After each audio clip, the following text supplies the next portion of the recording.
Fox Sports 910, Benjamin Garcia doing the filling in duties today on The Drive. It has been a busy hour. We are sifting through all divisions in the NFC, giving you my predictions. Tomorrow at the 8 o'clock hour, we will spend the hour going through every AFC team and the team and the division that you've been waiting for, the NFC West. So let's just get started right off the cusp.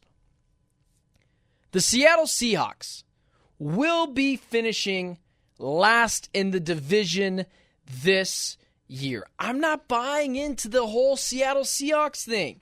I know Jody is on the show. He bet they're over.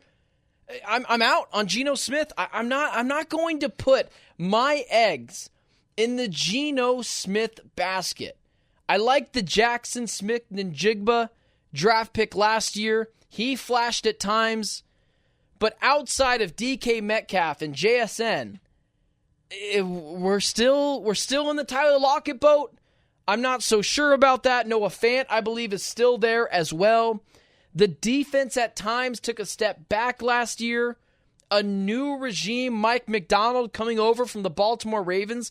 Yeah, I absolutely believe a smart guy, but ultimately it comes down to this division has pretty good quarterback play. And the Seattle Seahawks, don't be fooled at the Geno Smith revival 2 years ago. He was very average last year. I don't think they'll be bad. I don't think they'll be abysmal. I think they'll be a viable team. I don't think they'll be picking in the top 5 this year. But coming in fourth place in the NFC West will be the Seattle Seahawks. Now, this one is tough. This is tough for me. Because at the top of my order in the NFC West, I have it in a way that you probably wouldn't think.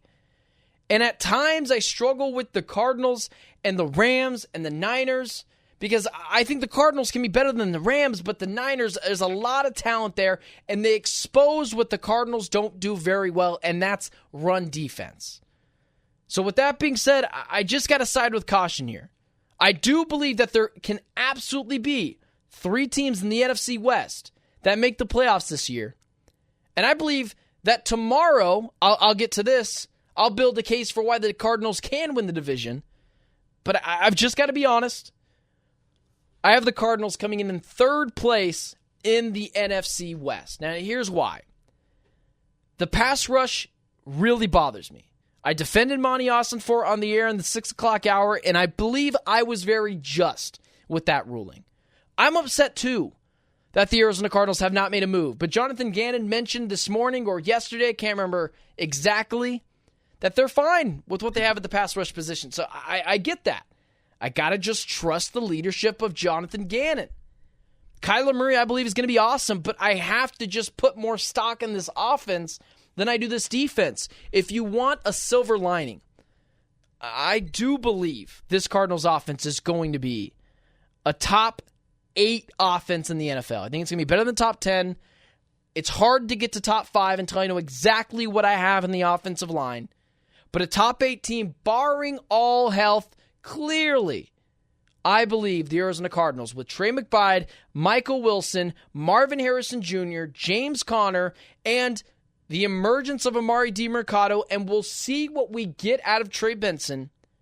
And then with the potential of Paris Johnson Jr. and Jonah Williams and Will Hernandez and Yoda Froholtz on that offensive line anchoring it, I believe this team is going to be a top-flight offense, but because of how so abysmal their defense is, and because I've talked about on the air, raving about their defensive backs, but it just doesn't matter. Jody has mentioned this. I've mentioned this. This team, if they can't get to the passer, if they can't rush the passer, if they can't make them feel uncomfortable, if they got to bring more guys, if they can't run nickel sets because they've got to bring more guys at the passer, if they can't run dime sets because they got to rush more guys to add to that pressure, it's just tough. It's just tough for me to have them any higher than 3. Now, number 2, up until yesterday, I had the San Francisco 49ers winning this division. Just a lot of talent. Kyle Shanahan, respect the bleep out of him. But I'm going to take the San Francisco 49ers to still make the playoffs this year. A lot of talent. But very similar, almost looking in the mirror, is the 49ers to the Philadelphia Eagles. And I mentioned it early in the hour. Now, Brock Purdy, Kyle Shanahan, they don't have a divide. Brock Purdy's not a hard guy to work with, easy to root for, Valley kid. Him and Kyle Shanahan, they're like this, man. They're close. But I've got to be honest. There's just too much dysfunction on this team. Look at the offensive line without Trent Williams. You don't recognize a single person on that offensive line. And Niners fans will tell you, their weakness last year was the offensive line. Trent Williams is still not there. He still has not gotten paid. He hasn't showed up to training camp yet. Arguably their best player on this team. That's how good Trent Williams is. Hasn't shown up to training camp. Brandon Ayuk, he wants to be traded. So they set up a trade, and he said no. He wants to be paid handsomely. He's like, no, I'm not going to accept that deal. He's been a cancer, it seems like, in the PR, in the locker room. I can't buy the 49ers stock. I just can't do it. The Super Bowl hangover is a real thing. It's a real thing. I believe that similar to the Detroit Lions, last year was the chance for the 49ers to win a Super Bowl. I don't think it's this year. And up until yesterday, until I see the nonsense that is Brandon Ayuk not even showing up to practice now, in which they're a week and a half away from playing their very first game. Trent Williams is not there. They have the hindrance of Brock Purdy's contract looming very quickly to that team. I believe it's going to be a very disappointing year for the 49ers. I don't have them in the conference championship game. I don't have them winning the division. I do have them in the playoffs. But as more so a 10-7 team or a 9-8 team, not a 12-4 team or whatever the math works out to now with 17 games, a 12-5 team or a 13-4 team, I don't think they're going to be that dominant. There's just too much chattering. There's too much nonsense. Deebo Samuel oftentimes gets injured. How were the San Francisco 49ers and Brock Purdy last year when Deebo Samuel and Trent Williams went out? That's still a team. Still has Kyle Juszczyk playing. Still had Brandon Ayuk playing. Still had George Kittle playing. Still had CMC playing.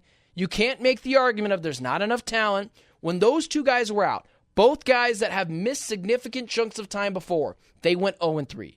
They lost to the Vikings, they lost to the Browns, and they lost to the Bengals. That's what happened to the San Francisco 49ers.